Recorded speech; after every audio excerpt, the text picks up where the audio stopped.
When 8-year-old Leo, a boy with eyes that held the terror of 1,000 nightmares, saw the patch on the biker's vest, he knew it was his only chance. Standing amidst the cheerful chaos of the Founders' Day street fair, a prisoner in plain sight, he waited for the one moment his captor was distracted. The biker, a man named Styx, whose quiet demeanor hid the instincts of a retired firefighter, felt a familiar unease settle in his gut as he watched the boy and the woman with the saccharine smile. It was in that fleeting moment, as the woman turned to buy a lemonade, that Leo took 2 small steps and whispered 5 words that would freeze the blood in Styx's veins. "My mom's locked in the basement." That desperate plea, barely audible above the carnival music, didn't just confirm a suspicion. It ignited a chain of events that would shut down the entire town, unravel a horrifying crime, and prove that sometimes the most fearsome-looking angels ride motorcycles. The asphalt shimmered under the July sun, radiating a lazy heat that mixed with the sweet, cloying scent of cotton candy and the savory smoke from a dozen barbecue grills. It was Founders' Day in Harmony Creek, a day when the town's single main street was cordoned off and transformed into a river of people. Laughter from children on the Ferris wheel mingled with the tinny melodies of carnival games and the friendly shouts of vendors. It was a perfect portrait of small-town America, a place where everyone felt safe, where doors were left unlocked, and where darkness was something that only happened after the sun went down. Leaning against the brick wall of the old hardware store, slightly away from the main throng, was a man who didn't quite fit the idyllic picture. His name was Marcus Thorne, but no one had called him that in 20 years. To the world, and especially to his brothers in the Iron Sentinels Motorcycle Club, he was simply Styx. At 48, he was leaner than most of his clubmates, a tall, lanky figure clad in worn denim and thick, scarred leather. His cut-off vest, the kuta, was adorned with the club's insignia, a stoic, iron-faced guardian angel with wings of steel. Below it, patches chronicled his years of service and his position as the club's road captain. Styx was not a man of many words. His silence was a comfortable weight, forged in the crucible of a 25-year career with the city fire department. He'd seen things that stole a man's voice, things that taught him to watch and to listen, to read the subtle language of a situation before it exploded into chaos. He knew the look of a structure about to collapse, the smell of an electrical fire hiding in a wall, and the harrowing silence that came just before a backdraft. He knew what fear looked like, not the loud, performative kind, but the quiet, soul-deep terror that lived in a person's eyes. He had retired a few years back, his lungs scarred and his knees aching, and had poured his life into the Iron Sentinels. They weren't a gang, they were a brotherhood of veterans, former cops, and retired firefighters like himself. They organized charity runs, stood guard at the funerals of fallen soldiers, and ran a barbecue stand at every town event to raise money for local families in need. Today was no different. He was on a short break, letting the younger members handle the lunch rush, while he nursed a bottle of water and watched the world go by. That's when he saw them. A woman and a young boy moving through the crowd. At first glance, they were just another family enjoying the day. The woman, who looked to be in her late 30s, had a bright, almost frantic smile plastered on her face. She was dressed in a cheerful yellow sundress and held a massive cone of pink cotton candy in one hand. With the other, she held the boy's wrist in a grip that seemed just a little too tight. The boy was about 8 years old, with a mop of sandy brown hair and wide hazel eyes. He was dressed in a brand new looking superhero t-shirt and crisp blue jeans, clothes that seemed a size too large for his small frame, as if they were purchased in a hurry. He walked stiffly, his gaze darting around, not with the excited curiosity of a child at a fair, but with the desperate scanning motion of a trapped animal looking for an escape route. He clutched a small, uneaten bag of popcorn in his free hand. Something was wrong. It was a feeling Styx knew well. It was the same internal alarm that had screamed at him to pull his crew out of a burning warehouse seconds before the roof gave way. It was a quiet hum of discord beneath the surface of a seemingly normal scene. Others saw a woman and her nephew, maybe her son. Styx saw a predator and her prey. He pushed himself off the wall, his movements slow and deliberate. He wasn't a cop anymore, wasn't a firefighter. He was just a man with a bad feeling. But his life had taught him that bad feelings were ghosts of future tragedies. Ignoring them was a luxury he couldn't afford. He watched the woman's grip on the boy's wrist. Her knuckles were white. He saw the way the boy flinched, a tiny, almost imperceptible movement, when she leaned down to say something to him, her smile never wavering. He noticed that the boy's new sneakers were untied, a detail a caring mother or aunt would have fixed immediately. The pieces didn't fit. They were jagged and sharp, forming a picture that made the back of his neck prickle. The woman steered the boy toward a bench near where Styx was standing. "Now, Leo, sit here and eat your popcorn like a good boy while Aunt Carol gets a nice, cold drink," she said, her voice a high-pitched sing-song that grated on Styx's nerves. She gave his wrist a final, sharp squeeze before letting go. The boy, Leo, sat down rigidly. He didn't look at the popcorn. He didn't look at the rides or the games. His eyes scanned the crowd, wide and searching. They passed over families, over teenagers, over police officers directing traffic. Then they landed on Styx. For a moment, the world seemed to fall silent. The carnival music faded. The laughter of the crowd became a distant hum. All Styx could see were the boy's eyes. They were screaming a message his mouth couldn't form. It was a plea, raw and undiluted. The boy's gaze dropped for a second, down to the patch on Styx's vest, just below the club's colors. It was a smaller, personal patch he'd had made, a simple shield with the words, "In service of the innocent." Styx knew what a scared kid looked like. He'd carried them out of smoke-filled homes, their small bodies limp in his arms. He'd comforted them at accident scenes, their faces streaked with tears and dirt. He'd seen fear in all its forms. But this was different. This wasn't the fear of a fire or a broken bone. This was the deep, abiding terror of a person living in a constant state of danger, a danger personified by the woman in the yellow dress now standing in line at the lemonade stand only 20 feet away. He gave the boy a slow, almost imperceptible nod. It was a gesture he'd used 100 times. "I see you. I'm here. It's okay." The boy's reaction was instantaneous.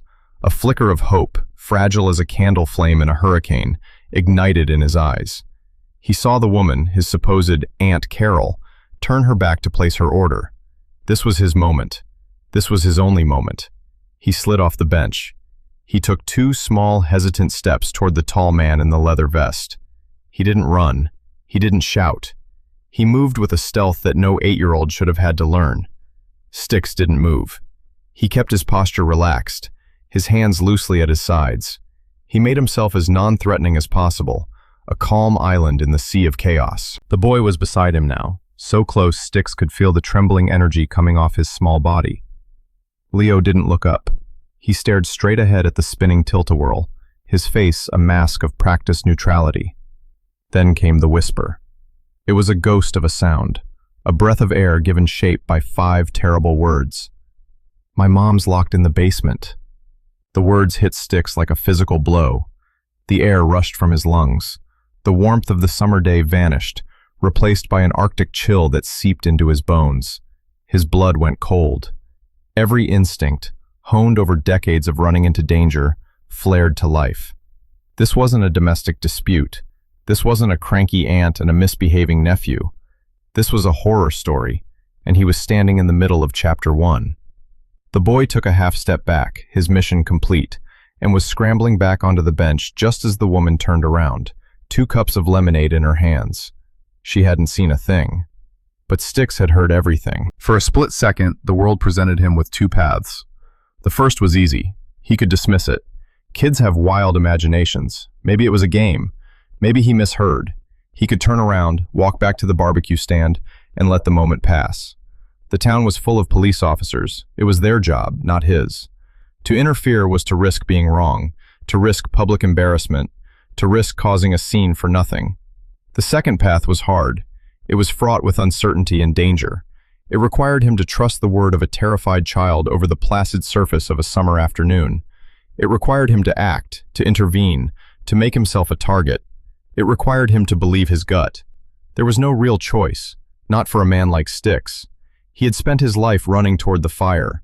He wasn't about to walk away from one now. He kept his back to the woman and the boy, pretending to watch the crowd. With movements that were fluid and practiced, He pulled his phone from his pocket. He didn't need to look at the screen. His thumb knew the way. He opened a group chat with his Iron Sentinels brothers. His message was short and devoid of emotion. A field report. Code Indigo. Bench by hardware store. Woman, yellow dress. Boy, 8, blue shirt. Possible hostage situation. Moving east toward parking lot. I am mobile. Need eyes and roadblocks. No sirens. Quietly. Code Indigo was a term they had created themselves. It meant a child was in imminent danger. It was the highest alert. Within seconds, his phone vibrated with acknowledgments. On it. East gate covered. West gate covered. Blade is calling Sheriff Miller directly on his cell. Quietly. Styx slipped the phone back into his pocket. The woman, Carol, handed a lemonade to Leo, her smile as bright and false as ever. Here you go, sweetie. Drink up. Leo took the cup with a shaking hand, his eyes fixed on the ground. The woman's gaze swept the area, a flicker of something, unease, paranoia, crossing her features. She saw Styx, his back still to them, a large, imposing figure. Her smile tightened. You know what, honey? It's too crowded here. Let's go home. We can watch a movie. She grabbed Leo's arm, pulling him up from the bench so forcefully that he stumbled. The lemonade sloshed onto the pavement. She didn't seem to notice. Her friendly aunt facade was cracking, revealing the raw panic underneath. She had sensed a shift in the atmosphere. She was spooked. She began walking, pulling the boy along, her pace quickening with every step. She was heading for the east parking lot, just as Styx had predicted. Styx gave her a 10-second head start before he turned and began to follow. He didn't run. He walked with a calm, unhurried gait, a predator himself now, stalking his own prey. He kept a dozen people between them, using the crowd as camouflage. He saw Duke, another sentinel, peel away from the hot dog stand and fall in behind him at a distance. Ahead, he saw Bear, a man built like a refrigerator, casually lean against a light post near the parking lot entrance, seemingly engrossed in his phone. The Iron Sentinels were moving. They were a silent, coordinated machine, a pack of wolves in a field of sheep. The townspeople, lost in the revelry of the fair, saw nothing but a few bikers enjoying the day. They didn't see the network of eyes, the subtle hand signals, the grim set of their jaws. The woman, Carol, was practically dragging Leo now. The boy was struggling to keep up. Her panic was escalating. She kept glancing over her shoulder, her eyes wide. She knew something was wrong. She just didn't know what. They reached the edge of the parking lot. It was a sprawling expanse of cracked asphalt and white lines, baking in the sun. She fumbled in her purse for her keys, her hands shaking. She located her car, a nondescript gray sedan parked near the exit. Just as she clicked the unlock button, the low, guttural rumble of a Harley-Davidson engine shattered the festive air. And then another. And another. From 3 different aisles, 3 motorcycles emerged. They moved slowly, deliberately, their chrome engines gleaming. They converged on the single exit lane, forming a staggered, impenetrable wall of steel and leather. At the head of the blockade was Hammer, the club's president, a mountain of a man with a graying beard and a gaze that could chip granite. He killed his engine, and the sudden silence was more menacing than the noise. The woman froze, her hand on the car door. She looked at the bikes, then frantically scanned the lot. She saw Bear by the entrance. She saw Duke by a pickup truck. And then she saw Styx, standing 30 feet away, his arms crossed over his chest, his expression unreadable. She was trapped, her face contorted, the mask of sweetness melting away to reveal a snarl of pure fury and terror. "What is this? Get out of my way!" she shrieked, her voice shrill. Styx took a slow step forward. "We just want to talk," he said, his voice calm and even. "I have nothing to say to you." She yanked open the rear door of the car and shoved Leo inside. "Get in, now!" The boy scrambled into the back seat, his face pale with fear. The woman slammed the door, ran to the driver's side and jumped in. The engine roared to life. She slammed the car into reverse, tires squealing, then shifted into drive, aiming the sedan directly at a gap between 2 of the motorcycles. "You're in our way," Hammer's voice boomed across the lot, though he hadn't moved a muscle. "Get out of it," she screamed, and stomped on the accelerator. The sedan lurched forward, but before it could gain any speed, the wail of sirens cut through the air, growing closer with each passing second. Two police cruisers, lights flashing but sirens now silent, turned into the parking lot, blocking the entrance behind her. Checkmate. Sheriff Jim Miller, a man who had known Styx for 30 years, stepped out of the lead car, his hand resting on his service weapon. "Carolyn Pritchard," he said, his voice calm but firm, "turn off the engine, now." The woman, Carolyn, stared at him, her face a mask of disbelief and rage. For a moment, she seemed to consider ramming the blockade anyway. Then, something inside her broke. A desperate sob escaped her lips. She slumped over the steering wheel, defeated. The engine sputtered and died. Deputies cautiously approached the vehicle, weapons drawn. One opened the back door. "It's okay, son," the deputy said softly. "You can come with me." Leo didn't hesitate. He scrambled out of the car, and without looking at anyone else, he ran. He ran past the deputies, past the police cars, his little legs pumping. He ran straight for the one person in that entire chaotic scene who represented safety. He ran straight to Styx. He crashed into the biker's legs and wrapped his arms around them, burying his face in the worn denim. Sobs racked his small body, the fear and tension of his ordeal finally pouring out. Styx stood frozen for a moment, surprised by the boy's action. Then, his training and his humanity took over. He gently placed a large, calloused hand on the back of Leo's head. "You're safe now, kid," he murmured, his voice thick with an emotion he rarely showed. "You did good. You were brave." The deputies led Carolyn Pritchard from the car. She was no longer screaming. She was eerily silent, her face vacant, her eyes empty. As they cuffed her, Sheriff Miller walked over to Styx. "Blade called me," the sheriff said, his eyes on the boy clinging to Styx's leg. "Said you had a code indigo. What did he tell you, Styx?" Styx looked down at the top of Leo's head. "He told me his mom was locked in the basement." A chill went through the hot afternoon air. Sheriff Miller's face hardened. He turned to one of his deputies. "Get the address for Carolyn Pritchard. I want a unit there 5 minutes ago. Tell them to prepare for a forced entry." He looked back at Styx. "You did the right thing, my friend. You have no idea." Styx suspected he did. He had a very, very good idea. The town of Harmony Creek, in the middle of its happiest day of the year, was about to have its heart broken. The entire fair was shut down. The cheerful music stopped. The rides ground to a halt. Confused and murmuring, the crowds were directed away from the area as more police cars and an ambulance arrived, turning the festive main street into a staging ground for a major police operation. The Iron Sentinels remained, forming a quiet, protective perimeter, ensuring no media or curious onlookers got too close to the boy. Styx sat with Leo on the curb, a paramedic gently checking him over. The boy wouldn't let go of his hand. He was quiet now, his tears spent, his small body occasionally trembling. Styx didn't talk much. He just sat there, a solid, unmovable presence. He was a rock for this child to anchor to in the middle of a hurricane. The minutes stretched into an eternity. Every tick of the clock was a lifetime. Styx knew what was happening a few miles away.